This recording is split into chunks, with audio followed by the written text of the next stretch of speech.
রাগের মাথায় আপনি সন্তানকে বললেন তুই মর, ফেরেশতারা বলল আমিন।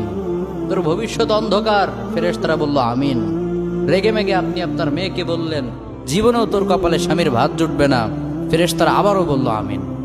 আচ্ছা, আপনি না সেই ব্যক্তি যে তার নিজের জীবনের চাইতেও সন্তানকে বেশি ভালোবাসেন? আপনি না সেই ব্যক্তি যে তার সন্তানের জন্য হাসতে হাসতে নিজের জীবনটাও দিয়ে দিতে পারেন? আপনি না সেই ব্যক্তি যে আল্লাহর কাছে নিজের চাইতেও সন্তানের জন্য বেশি দোয়া করে? তাহলে কি করে নিজের হাতে নিজের সন্তানের এত বড় ক্ষতি করতে পারলেন? Doesn't make any sense. Common sense বলতে কিচ্ছু নাই আপনাদের।